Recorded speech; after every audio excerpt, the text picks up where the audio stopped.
teve 2 jogos contra times Costa... Ah, desculpa.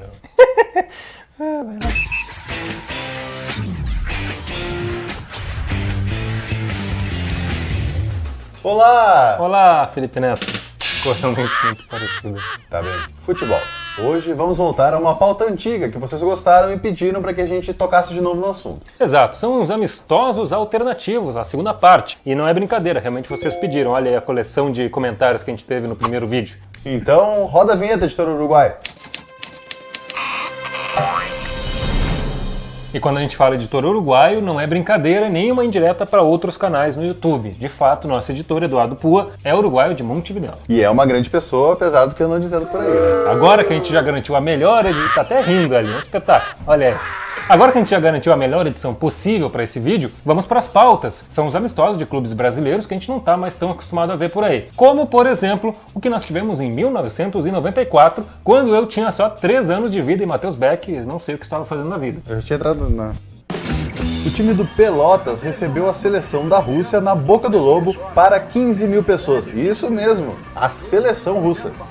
E os russos se preparavam para a Copa do Mundo e Parreira e Zagallo, técnico e auxiliar da seleção, que enfrentaria a Rússia na fase de grupos, viram o jogo lá em Pelotas. A Rússia fez 2 gols com Liberkovski e Pianelli marcou para o Lobão. No final, Rússia 2-1. Os jogadores da Rússia, posicionados à frente da barreira, tiram a visão do goleiro João Scherer. Também em 94, ano em que nasceu a nossa produtora Yasmine Lopes, o estádio Beira-Rio completou 25 anos. E o Internacional realizou um quadrangular amistoso contra Grêmio, Peñarol, até aí tudo bem, né? E Seleção da Nigéria. Os donos da casa e os nigerianos foram para a final desse torneio e aí virou passeio. Não chegou a ser um 7-1, mas foi um 4-0 para o Internacional. Gols do Mazinho Loyola, do Mazinho Oliveira 2 vezes e do Alexandre. Mazinho Loyola, saudoso Mazinho Loyola, onde é que anda o Mazinho Loyola? Não faço a menor ideia. Uma Nigéria que não era nenhuma baba. 2 meses depois, ela seria a líder do seu grupo na Copa dos Estados Unidos e só seria eliminada no mata-mata contra a Itália. Inter, campeão 4, Nigéria 0.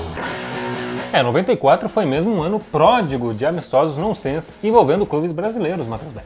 Aquele Paraná que foi heptacampeão estadual e de vários jogadores importantes na década de 90, teve 2 jogos contra times costarriquenhos e um outro amistoso muito nonsense contra o Borussia Dortmund. Tudo isso no mesmo torneio. O Paraná Clube tinha sido fundado em 90 e em 94 já tinha 2 títulos seguidos. Eles então foram convidados a jogar um torneio promovido por uma empresa de aviação em San José, na Costa Rica. Eles perderam para o Saprissa, que jogou aquele Mundial de Clubes em 2005, por 2-1. E depois o Paraná empatou com a Alajuelense em 2-2, mas um amistoso talvez mais curioso e mais saudoso para os torcedores paranistas veio depois. Que foi justamente esse contra o Dortmund e que terminou empatado em 1-1. Mas os tricolores saíram reclamando da arbitragem que teria inventado um pênalti para os alemães. O Paraná protestou, mas não adiantou. Os alemães foram lá e cobraram o nosso câmera e Lapitan perdeu o gol. Também não tem problema. Por sinal, clubes do estado do Paraná em anos de Copa do Mundo seria um bom tema para o NSF.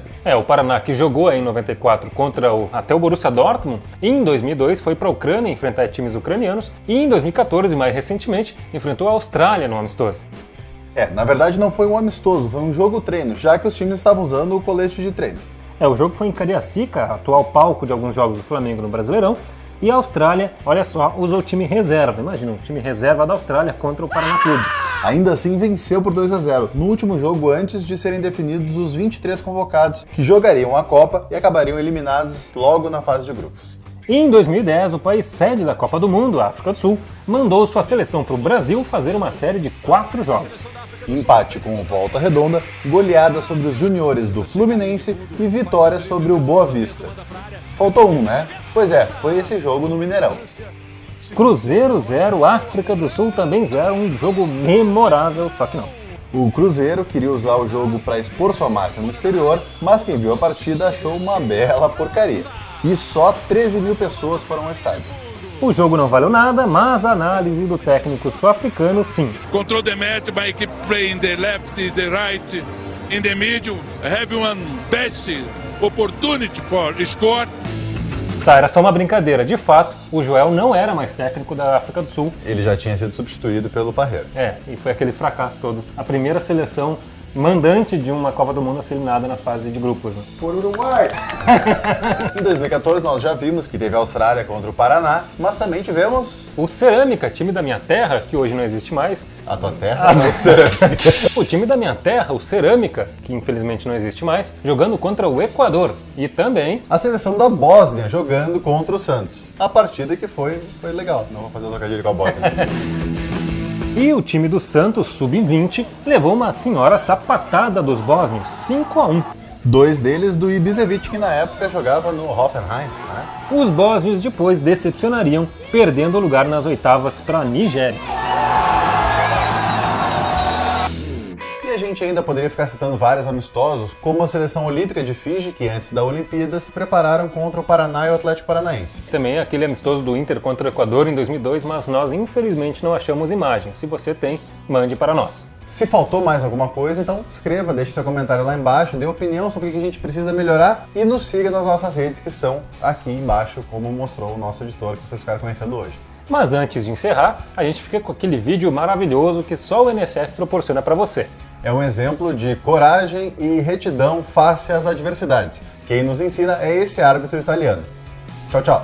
Un calcio all'altezza delle ginocchia da parte di un calciatore della scuola di casa che ha protestato in questo modo per il cartellino rosso estratto dall'arbitro, un giovane fischietto della sezione Aia di Arezzo. La partita è quella del campionato di terza categoria tra Castel San Niccolò e Fortis Arezzo. Al 70° sul punteggio di 4-0 per gli aretini accade il pattaggio. L'arbitro, dopo essere stato colpito violentemente, decide di fischiare anticipatamente la fine del match.